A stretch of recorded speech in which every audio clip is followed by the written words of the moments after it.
Bismillahirrahmanirrahim. Assalamualaikum warahmatullahi wabarakatuh. Alhamdulillahi alamin. Allahumma sholli ala Muhammad wa ala alihi Muhammad.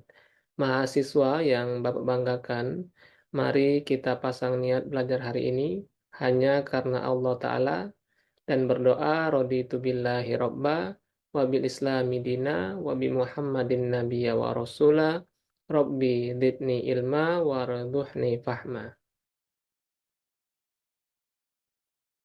Video ini merupakan pendahuluan perkuliahan pada pertemuan 1 yang mana akan membahas mengenai 4 hal, yakni rencana pembelajaran semester atau RPS, kemudian kalender akademik, yang ketiga integrasi AIK atau Al-Islam dan Kemuhammadiyahan, serta pelaksanaan pembelajaran.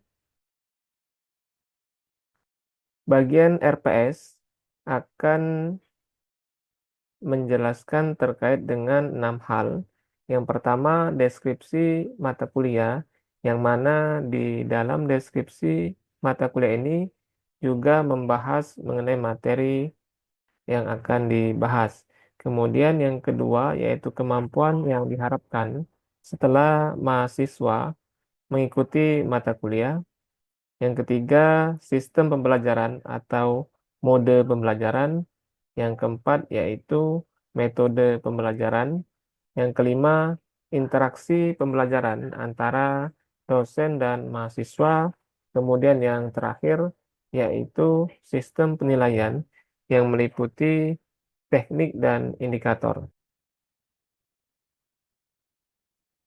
RPS mata kuliah statistika, program studi KSDA atau konservasi sumber daya alam yang meliputi CPMK atau capaian pembelajaran mata kuliah atau kemampuan yang diharapkan terhadap mahasiswa setelah mengikuti mata kuliah statistika program studi KSDA.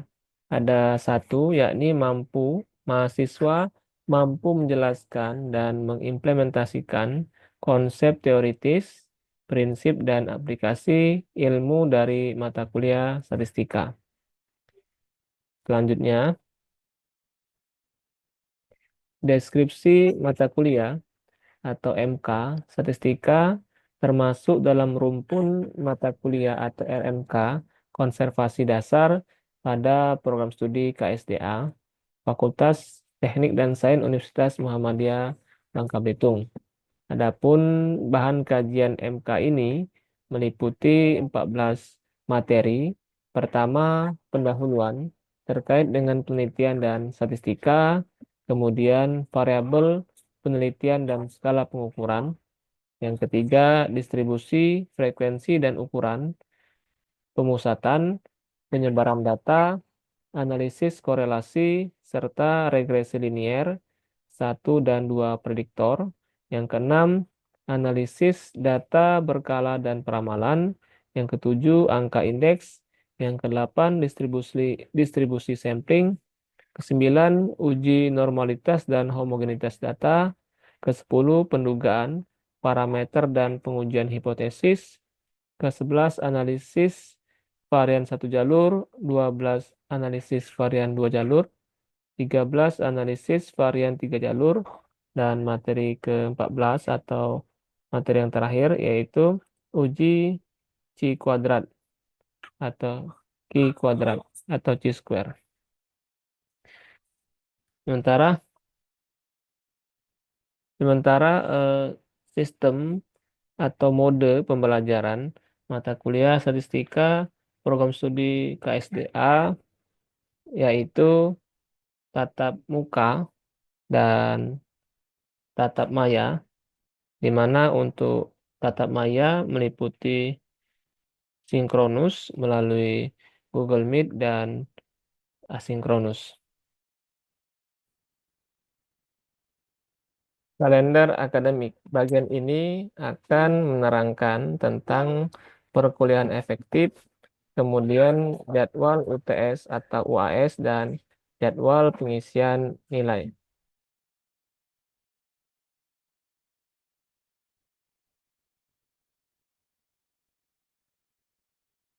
Adapun penjelasan detailnya terkait dengan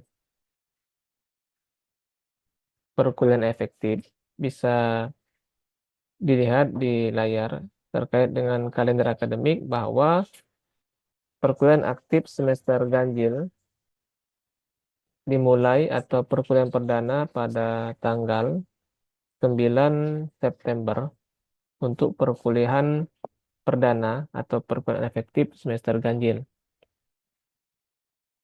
Yang diberi warna merah merupakan keterangan perkuliahan aktif sampai dengan tanggal 21 Desember untuk perkuliahan aktif.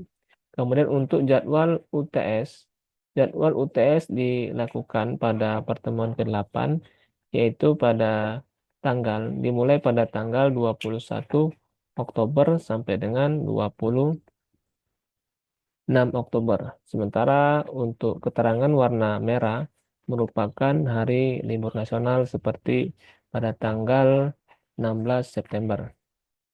Sementara untuk jadwal UAS dimulai pada tanggal 23 Desember sampai dengan 30 Desember yang diberi warna biru. Kemudian untuk keterangan warna merah merupakan tanggal merah atau libur nasional. Sementara untuk tanggal 19 Desember jadwal wisuda. Kemudian yang terakhir yaitu terkait dengan jadwal penginputan atau pengisian nilai oleh dosen dimulai pada tanggal 31 Desember sampai dengan tanggal 6 Januari. Integrasi AIK atau Al-Islam dan Kemuhammadiyahan meliputi tiga hal. Pertama, pembiasaan baca Quran. Kemudian kedua, motivasi AIK. Dan ketiga, integrasi sains dan agama.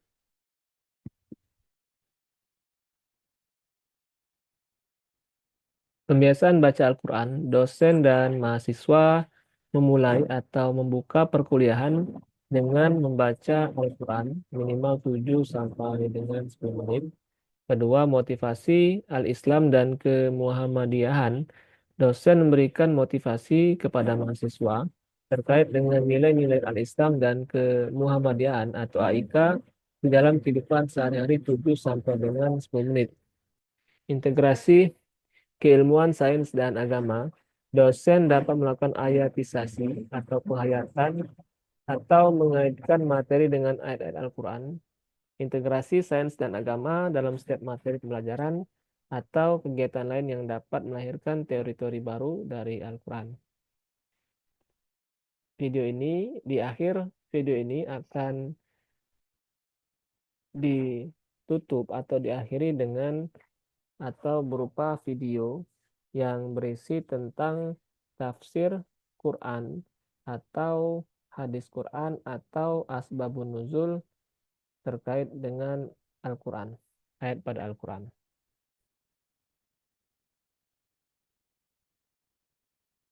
Pelaksana pembelajaran merupakan proses kegiatan pembelajaran di kelas dan model pembelajaran bauran atau hybrid.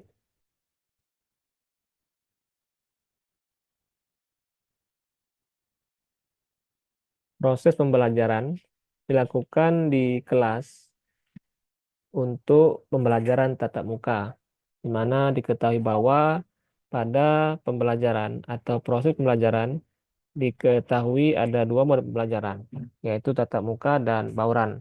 Untuk tatap muka dilakukan di kelas, sementara untuk bauran itu dilakukan melalui online.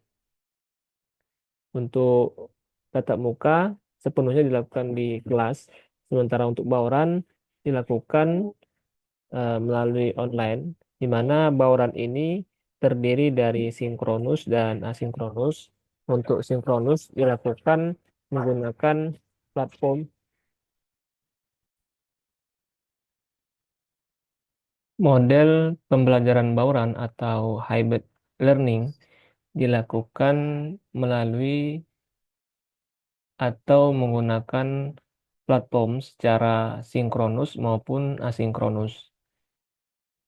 Sinkronus menggunakan atau melalui Google Meet, sementara untuk asinkronus merupakan video pembelajaran, di mana ketentuan yang telah diberikan oleh kampus yaitu untuk pembelajaran daring maksimal 30% dari total perkuliahan atau 14 kali pertemuan selain UTS dan UAS.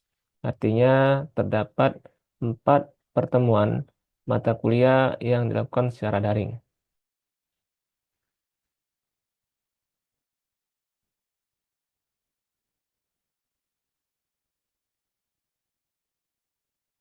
Demikian video pembelajaran kali ini. Jika ada pertanyaan, silakan ketik di kolom komentar. Terima kasih telah menonton video ini. Dukung channel ini dengan cara subscribe, like, and share. Terima kasih. Lebih dan kurang kami mohon maaf kepada Allah. Kami mohon ampun. Kami akhiri. Wassalamualaikum warahmatullahi wabarakatuh. Hadis seputar ayat ke-1 surah Al-Adiyat dari Ibnu Umar radhiyallahu anhu. Dia berkata, sesungguhnya Rasulullah Shallallahu alaihi wasallam pernah mengadakan pacuan kuda dan memberi hadiah kepada pemenangnya. Hadis riwayat Ahmad.